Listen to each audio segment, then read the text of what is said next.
Hello. Today is a very special topic that we're going to be talking about on the EZNT. Is today we're going to be talking about specifically the end of life and the end of life care and what happens with that. And so I want everybody to watch this video and hope that you will learn something about palliative care, about what happens during the process of dying, not only to the patient, but to the family, and how to better handle that as a provider, but also to help assist the family during this process. So, thanks for joining us. This is the Easy EMT. So, we're going to be talking about hospice and palliative care. And tonight's lecture is going to be an amended lecture that the curriculum is going to be following um, the community health program, community paramedicine by Jones and Bartlett Leonard. So, caring for the dying patient, it can be difficult. It can be difficult not only for the patient, but the family, and it can also take a toll on everyone who's associated with it, including caregivers. Our goal is to, by establishing a long-term therapeutic relationship with a patient, will be a new skill, especially for folks that are in EMS, EMTs, paramedics, is that we're more attuned to that short relationship. We stabilize them, we get them in the ambulance, and we take them to the hospital, release them. Now our roles are going to be switched a little bit. The role is switched from developing a field impression and treating while transporting to the emergency department to enabling the patient to die in a familiar surroundings and taking measures to ensure comfort. I am a fan of this idea. This is how I would want to go.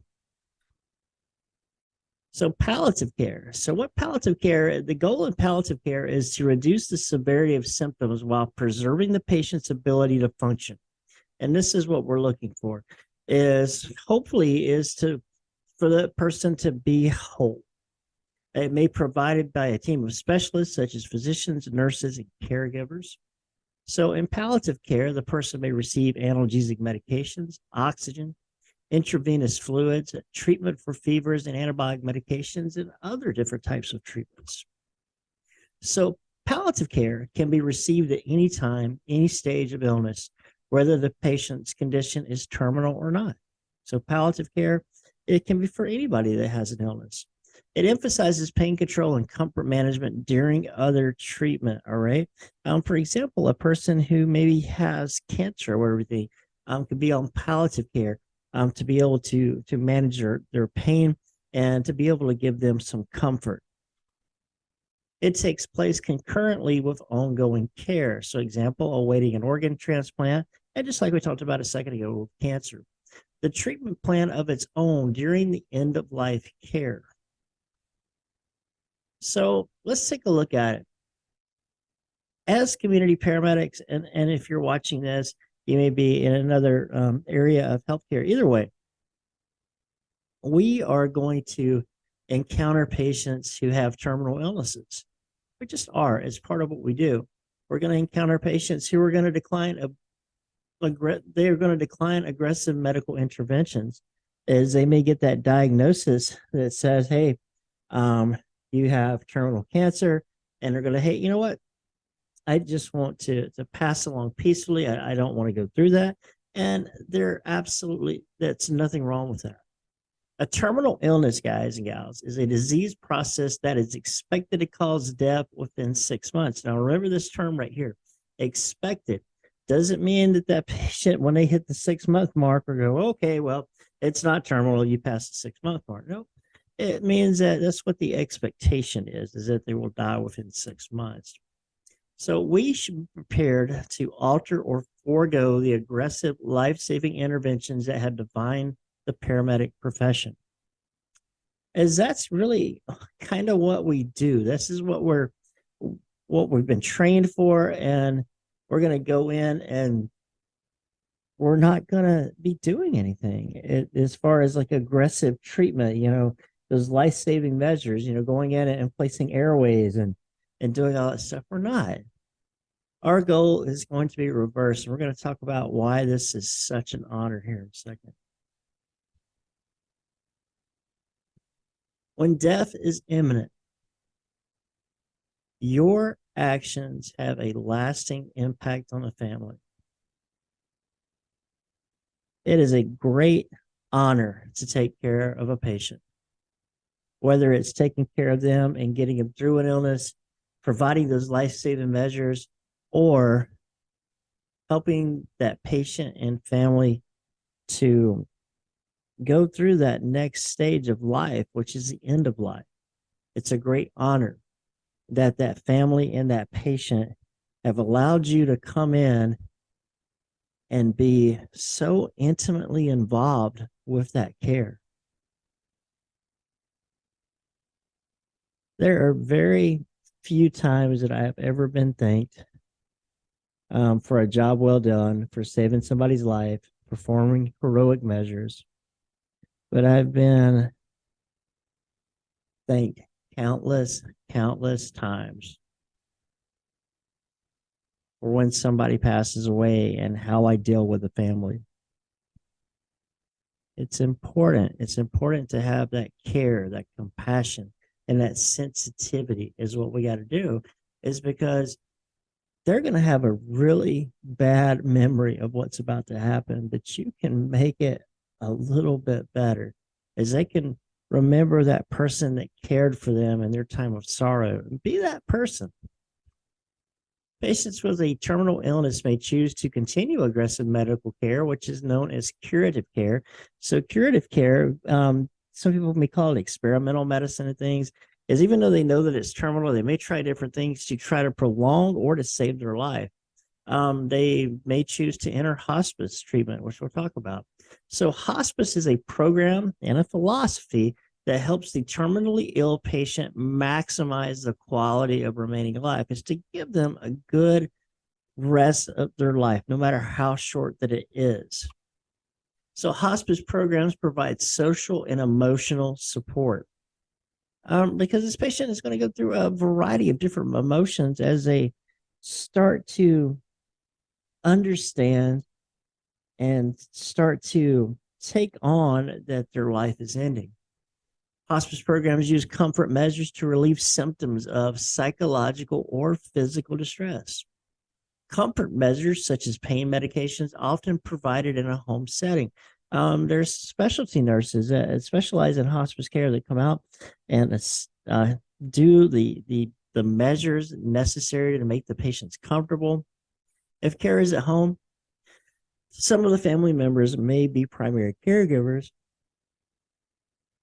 with nursing staff, and also in some places, community health paramedics that come out and assist with that.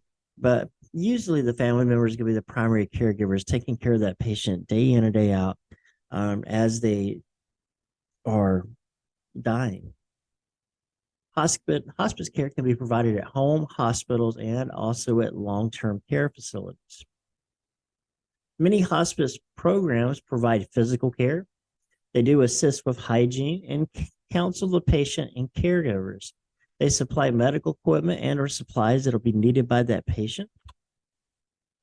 So the team is going to consist of a physician who is going to oversee the overall care of that patient, visiting nurses, home health aides, social workers, chaplains, and trained volunteers all work within the hospice system. And again, that goal is to give that patient a good quality of life. So here's some common misconceptions that can happen. Once in hospice, they're always in hospice. Well, a patient can stop services at any time for any reason. All right, they can. Hospice service will continue as long as the patient still meets the criteria and is still declining. All right, as long as that patient still meets the criteria and is still declining, they can come back into hospice. So, cultural influences on death. In some cultures, these moments are holy and a privilege to share. In Western cultures, death is often feared and postponed. It's a sign of respect that your assistance was requested. Like we talked about, it's a great honor for us to be able to be there in these final moments of life.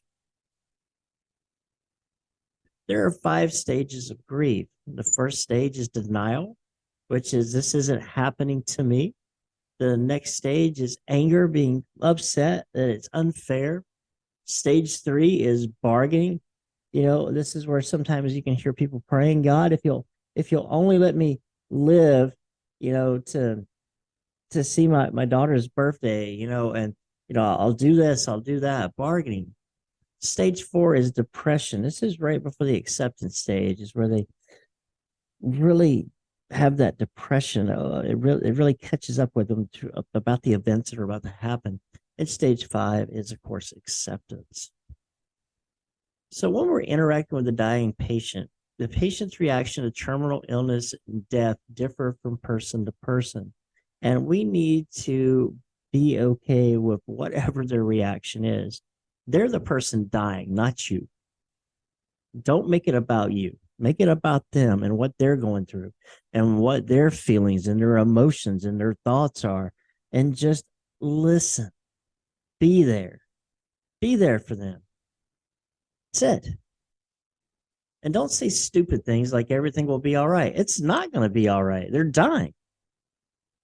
All right. It's fixing to be over with. And so that patient may be very worried that they're not going to be there. They may be worried about their family. And that's a big thing, is they're going to be concerned about what's going to happen to them. They may have been through the acceptance that, yes, they are dying. They're okay with that now. And then they can be very, very concerned. So don't tell them everything will be all right. We just offer compassion. So here are some of the aspects of care, like I talked about a second ago. The ability to listen. Allow that patient to voice their fears. Death, we don't know what happens on the other side. There's a lot of hope about good things, but we don't know. And so allow that patient to voice fears about death. So here's some tips for listening. Give ample time to share. Let that patient just open up and share with you. And by letting them just let them vent. And with that, that patient may be angry. They can be sad. They can be remorseful. Whatever it is, we're there to be helpful. And with that, don't be judgmental or offended because you know that patient's going through those stages of grief. Try to ask open-ended questions. That way the patient can really describe and to talk, and so they can open up. Try to reframe the discussion of hope. All right. Hope for better comfort and better rest. This is what it's all about, is getting that patient where they're comfortable so they can die with dignity, respect, and peace. Ask the patient for personal preferences. We should do that for any patient anyway. Is what do they prefer? Explain to patient his or her options. Very important. Just because they're dying, they still can have control over what happens to them. Inform our patient what we're doing and what's about to happen. Ask him or her if there's anyone they would like you to contact. So important. Is there anything I can do? Anybody I can call or reach out to for you? They may ask you to. And also do that for the family. And speaking of, family members may ask if the patient is, now this is typically done after the dying process, but may happen during the dying process. Family members may ask the patient if they were in pain. Answering questions honestly can decrease anxieties and comfort family members. Be honest, but also be mindful about the family. I always tell them that the patient, I try to frame it in the most hopeful thing that I can.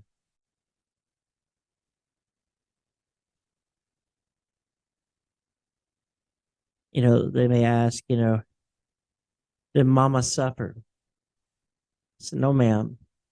Miss Harris died peacefully. And just explain things, explain what happened. And we want to give hope. We want to leave things on a good note if we can. So this is a very stressful time, and tensions may escalate among family members. Um, we had a patient one time, and the family, half of them were there, and they didn't want us to do anything. So we didn't do any um, life saving measures. And the other family, rest of the family showed up, and they did, and it kind of got pretty ugly up to the point where I got a gun showed um, stuck to me. And so family members can get quite upset and everything. So we need to explain in terms they understand about what is being done to make that patient comfortable. This is what we're having to do. And this is the things that we can't do. Help family members be near the patient. Bring them up. Try to arrange for further support. One of the things, an ambulance service that I ran with for a long time, good ambulance service, up in North Dakota, they ran a lot of calls where they would pick up bodies and take them to the morgue. Sometimes they would go to funeral homes, different places. We would pick up bodies, especially at a residence and stuff. One of the things that I would always do is when we put the patient on the stretcher before we take them out to the truck, is we would make that patient look very presentable, bring the family in to say goodbye on their terms in their house where they can do it. Is because once that patient's at the funeral home, they're not going to be able to go in the back and see what's going on. They're only going to see that patient after they've gone in and done the embalming or anything, or some of them maybe it'll be the last time they ever see them the way they were. Some of these patients may be um, you know cremated, and the family will never get to see that again. And so I always let them be near that patient for the final time. And I let them take as much time as they need and try to arrange for further support if you can. Is there anybody that can call for you? Do you guys have a pastor or anybody? A lot of people do. They do tend to have some clergy and stuff, and that's perfectly okay to bring in that. If the family asks you to pray with them or for them and you feel comfortable enough, it's perfectly okay to do that. And it's perfectly okay to cry with them too. I've been with families and stuff, and they come up and give you a big hug and they start crying, and sometimes I cry right along with them. Is because it's not that I'm sad for what happened, but I feel empathy for them. I know what it's like to hurt and to lose. It's very hard to lose somebody that you love, and we need to see that from their point of view. One of the most difficult things is to interact with the grieving child. So let's take a look at some of the things. Up to 3 years old, they are aware that something has happened and people are sad. They may not really understand what's going on. And up to about 6 years of age, they believe death is temporary and may ask when the person will return. At 6 to 9 years old, they may mask their feelings in an effort not to look babyish. I'm not going to cry. 9 to 12 years old, they may want to know details surrounding the incident. And so when children ask us, we should be open and honest to a point that they can understand from what their learning ability is. But we also want to be careful that we don't overstep our bounds with the parents and everything, because really this is where this information should come from, is from their parents, their family. So be careful. We want to honor our patients' customs, whatever they may be. We know our own beliefs, but whatever our own beliefs doesn't matter. It's about that patient and their family. So consider the patient's cultural practices and rituals, and communication is key. So always ask, how would you like for me to do the things that I need to do? So before the patient dies, we need to also, if the patient wants to participate in care, their self-care, We should be open and okay with that.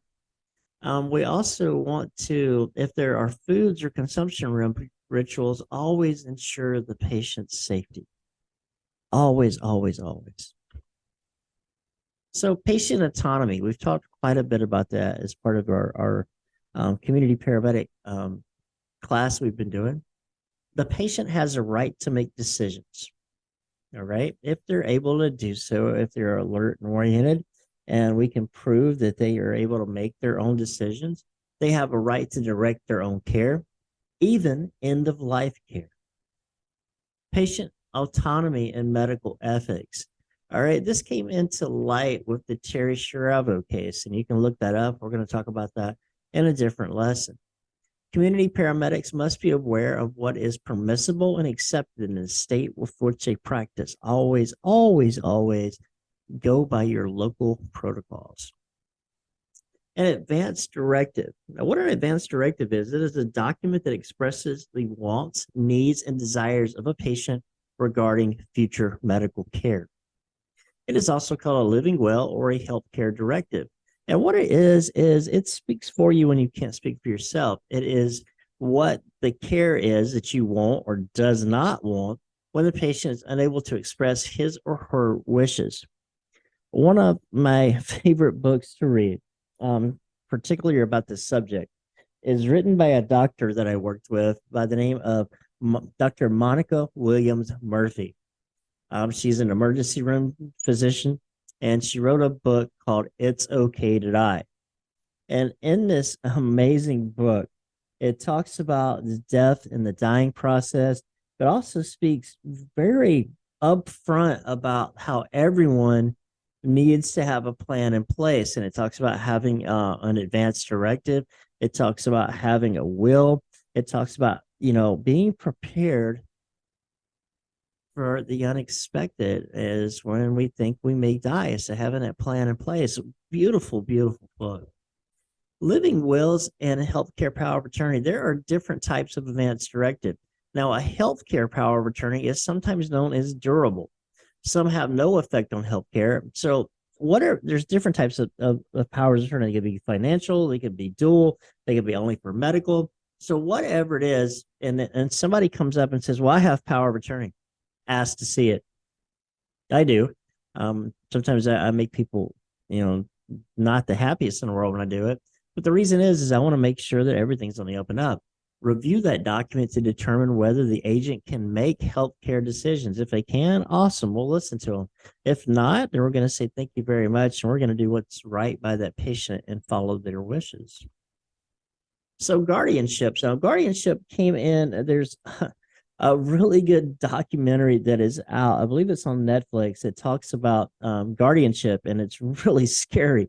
What really came into life was the case of Britney Spears, and she was in a guardianship. Now, a guardianship, it functions very similar to a power of attorney, but however, the power of attorney is given to a person when that other person who is signing that power of attorney is when they are still alert, they're competent, they can make decisions for the healthcare. They give that power of attorney to somebody. Now, guardianship happens when a person is declared incompetent and the law appoints someone to act on that person's behalf. So the key distinction between guardianship and power of attorney is that guardianship is ordered by a court of law without consent from the patient. DNR orders. DNR orders, or a DNAR order, which DNR stands for do not resuscitate, and DNAR is do not attempt resuscitation.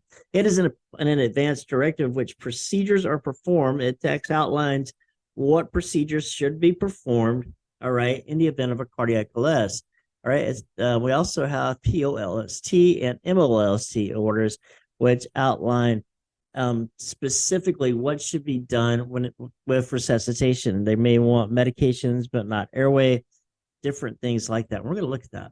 So in patient autonomy, we must be fully aware and understand all of the documents we talked about, whether it is power of attorney, all right, guardianship, DNR, DNAR, or pulse MLSS orders, is that we need to understand those documents.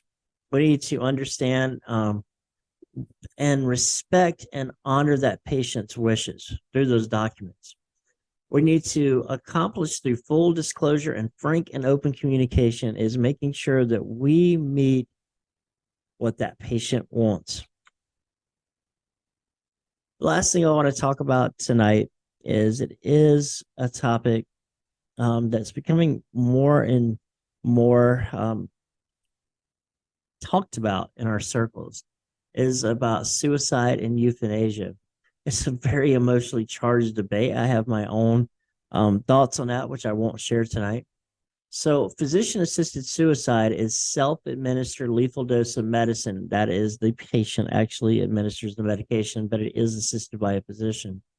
Euthanasia is a lethal dose of medicine administered by the physician. So, that's the difference. Understand these concepts and know the laws in your state. There are some states that allow this, and that's for another lesson.